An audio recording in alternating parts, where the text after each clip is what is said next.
Cool. So, good afternoon, everyone. So, I hope you are having good time. Today, I'll be going through on the topic building beautiful and cost-efficient applications.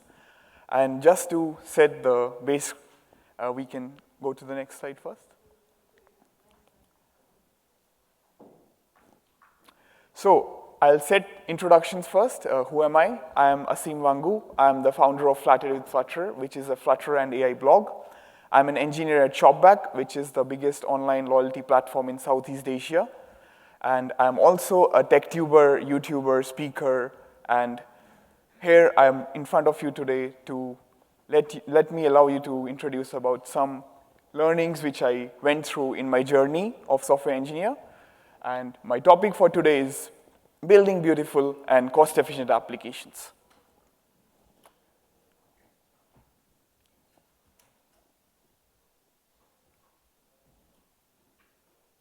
So, let's start with beautiful applications. What are some key features of beautiful applications? I have narrowed it down into 4 points. The first one is well-designed UI.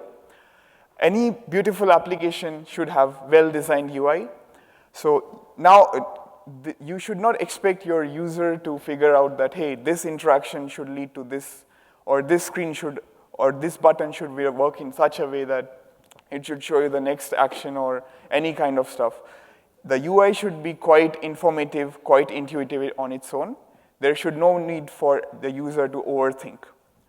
The second feature is fast loading time. So, I mean, this is AI, Gen AI world, so you cannot expect your application to say that, hey, okay, I'll load for some seconds or some milliseconds, and just figure out user to wait for my application to behave. But that's not the case now. A recent study shows any application which has a load time of less than 400 milliseconds, the user will automatically switch to the next app or go probably somewhere else of your app. The third point is support for iOS and Android. So for applications, specifically mobile applications, as of now, these two are the biggest platforms in the world. So if you want your MVP or your products to be in the majority of users and get that initial feedback as fast as possible, you need your applications to be supported for both iOS and Android. And who knows, like Sam Altman comes with new platform. No, not sure. And the fourth one is high performing. The application should be as high performant as possible. So the industry standard till now was 60 frames per second, but that has been dethroned, and now it's 120 frames per second. So that means any application which you have, if that has any kind of animation or any kind of shiny, glossy stuff, should not cause lag to the end user, and they should be as flawless as possible. So in this slide, I wanted to explain what I think are the key features of beautiful applications. So now let's see cost-efficient applications. So, okay, being beautiful is good, definitely, but this is business. Cost also matters. So what are some key features of cost-efficient applications? I have laid it down into 4 key points. The first one is cross-platform development. What that means is you expect your product or any MVP should be supported for majority of the providers or operating systems. So that's why the word cross-platform was developed. That means one code base, multiple platforms. This is one of the most important features, I would say, of cost-efficient application. The second point I'd say is responsive design.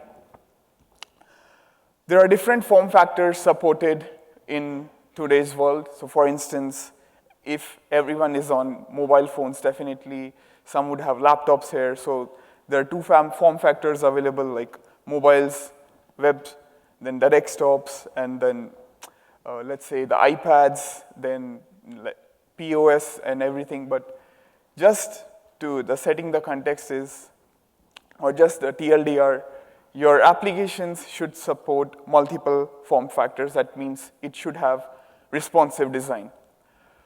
The third point is faster development life cycle. So what that means is any product or any idea has to go through the developer life cycle. So that, if it's as fast as possible, that means your idea is present to the end user as quickly as possible. You get that initial feedback which you want eagerly. So that's why faster development cycle. And finally, cloud provider or cloud-based solutions. So there is no intelligent, there's a fool's game if you are reinventing the wheel, I'd say. So if let's say you have a feature which needs some kind of integrations or any sub-idea which can be easily done with any cloud provider solution, then just go with it. Don't reinvent the wheel of creating everything from scratch. Just go to any cloud-based solution. So 3 of the biggest are Azure, AWS, Google, not in terms of priority, but just they are here. So today, in this talk, I'd like to say, can we have both beautiful applications and cost-efficient applications? So the answer which I'm proposing to all of you guys is yes. And how I'd support my answer is using this technology called as Flutter.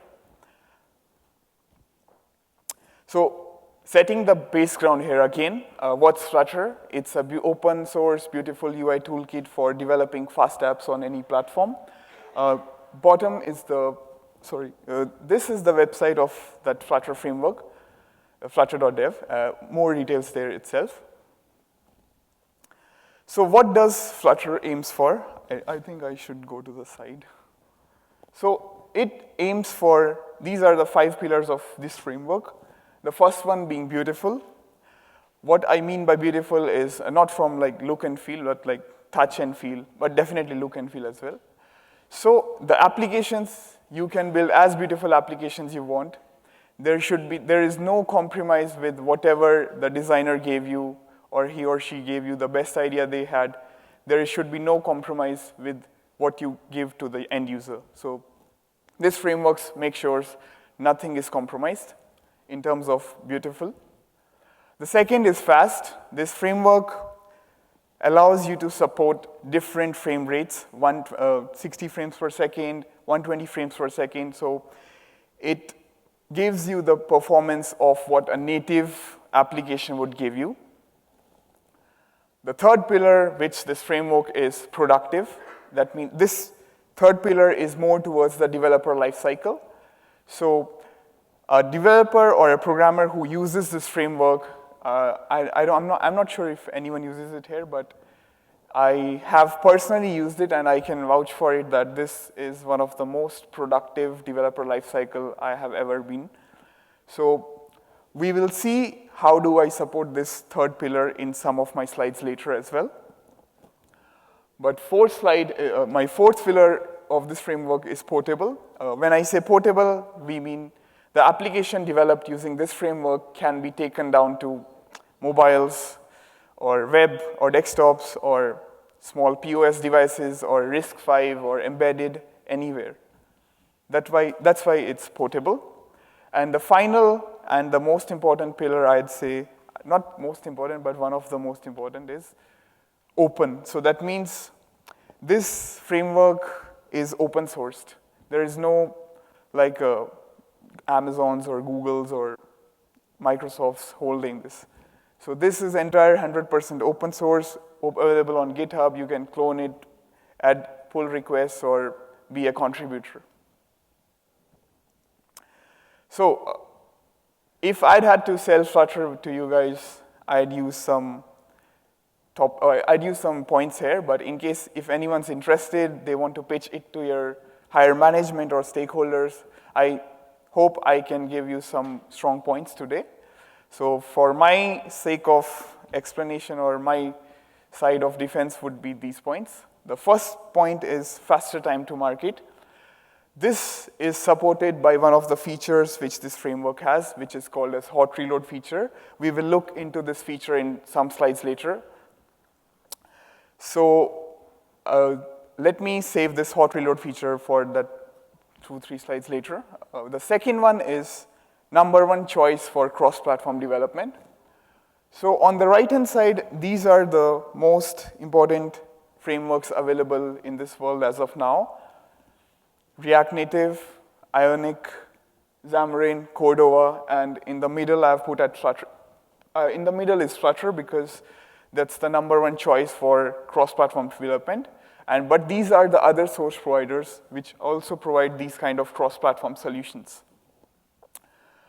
Third one is code reusability. So what I mean by code reusability is whatever project you create using this framework, right from the first day of code or first day of your experience, that is reusable by default, unless you choose it otherwise. So let's say you write a simple Hello World app that has to run on, like that by default, that will run on iOS, Android, desktop, web, PWAs, embedded devices, POS, by default, unless you specify it like, hey, I want my app to be more towards mobiles only or desktops only.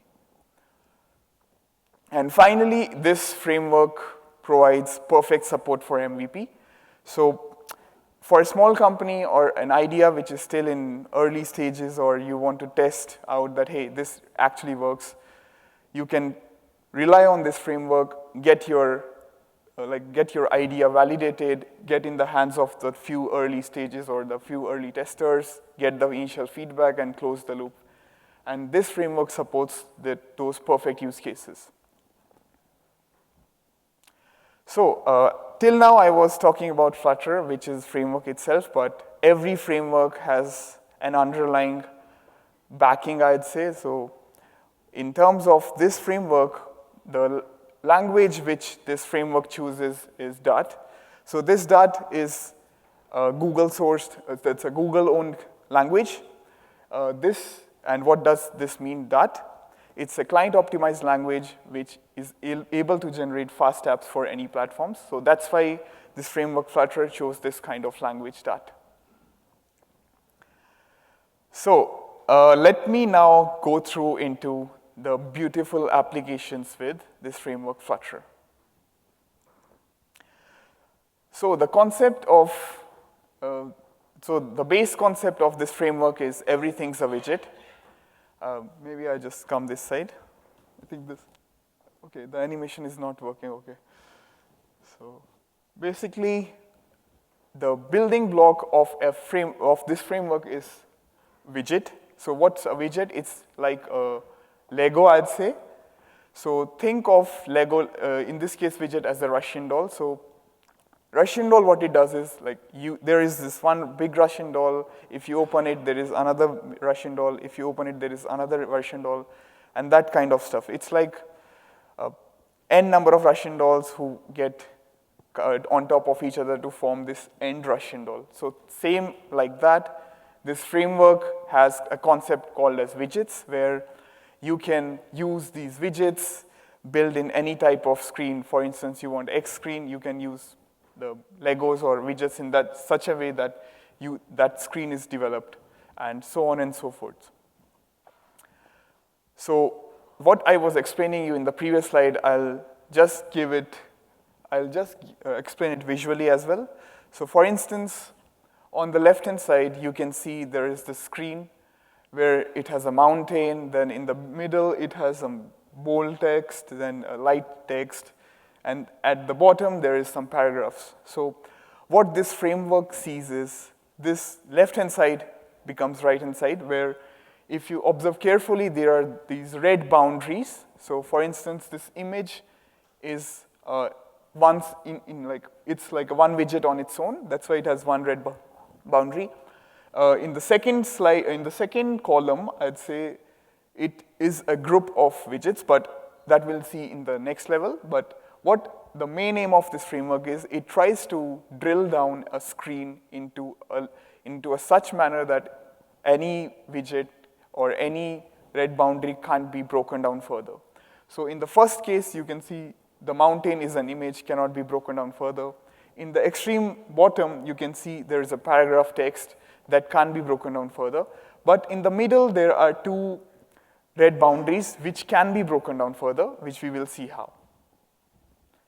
So, yeah, so in the middle, let's say, there is this bold text, then there is this light text, then there is the star and the number.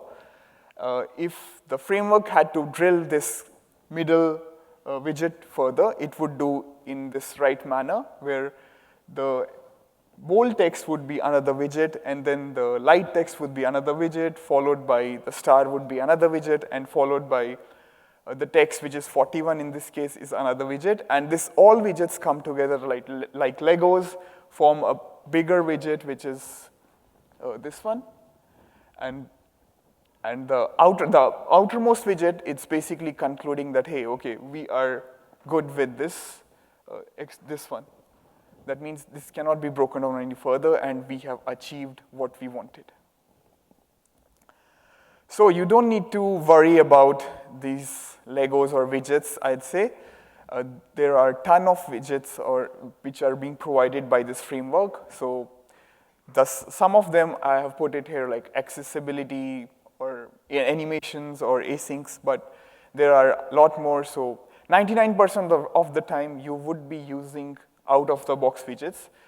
Only, I would say, like really edge case where you don't have any widget which is coming out of the box, then only you can need to create your own. So that was the end of beautiful applications. Now we'll see how can we deliver cost-efficient applications with this framework. So this is one of the selling point of this framework, which is hot reload feature. I think this is also not working, but anyways. If on the top right, on the top you can see, top center, if you can see, there is this green icon, which is like a circle, and then there is this red icon, but let's focus on this green icon itself. So when the developer here wants to change the text from button clicked 0 times to, let's say, button tapped 0 times, they would enter the line number 44, I would say. They would change the click text to tapped, and they'd click on that green icon, and immediately in 100, 200 milliseconds, you would see the result on the emulator itself. Unlike most of the frameworks, what they do is the developer or the programmer had to stop the application, then wait for it to run again to see that text change from click to tapped. This framework supports that out of the box. You just need to save your file, do the changes, click on that button, but nowadays, you don't even need to click on that button. You just save the file, that's it. You see your end result on the emulators which you are running the code then and there. The second point is one code base, many platforms. Oh, okay, I go this way. So you can use this framework to deploy your applications on multiple code bases. For instance, some of the major code bases which we have is iOS, Android, web, desktop, embedded devices. So you don't need to have a team which is doing iOS. You don't need to have a team which is doing Android. You don't need to have a team which is doing web. There's only one team which is doing your application. That's it. And that team, when they develop that code, that's running on iOS, Android, web, desktop, embedded devices. And some examples, I have shown it here, different form factors. So what it does is it eventually turns out to save money because you don't need to have different teams. And then if you, let's say, your stakeholders say that, hey, we are heavily focused on iOS, Android only, you can choose your code base to go in that direction itself. So in terms of community, any programming language or any framework is only to be supported if there is a good community out there. So in this case, Flutter community is quite active and quite supportive, like 155K stars on GitHub, 240K followers on Twitter, 175K members on Meetup, and as a matter of fact, today is another event for Flutter in Google Singapore. And also, Flutter is one of the most widely chosen cross-platform framework. This is not me saying, this is JetBrains, which is one of the most popular IDEs, one of the most strongest IDEs there. They say that according to their survey in 2021, this framework is the #1 choice for cross-platform development. And not to take or not to restrict this to your local applications, the applications using this framework can also be deployed on cloud.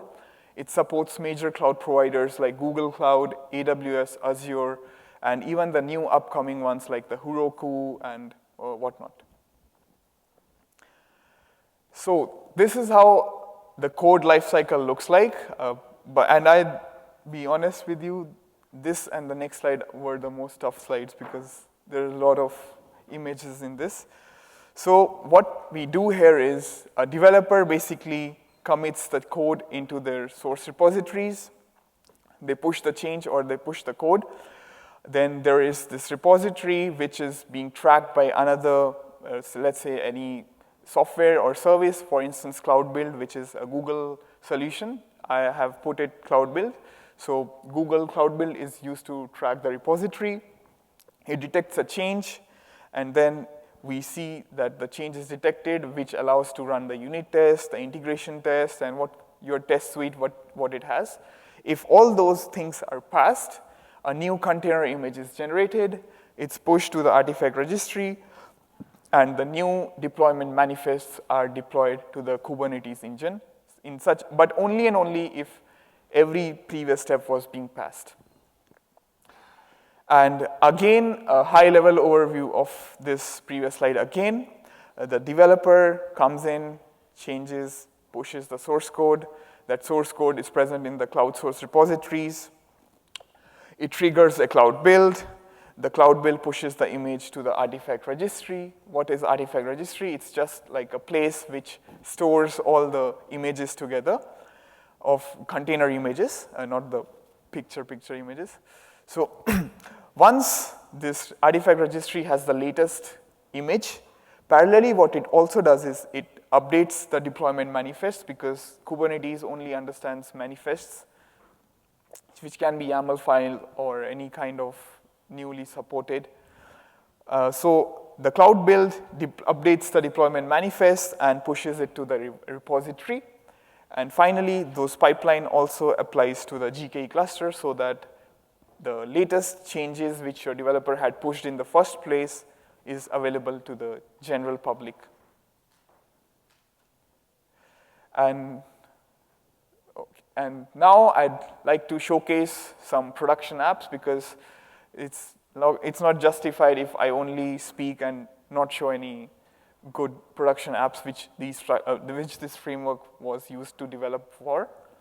So some of the apps which uses this framework, we go from extreme left to extreme right. Extreme left is from the BMW, so this is quite UI-focused app.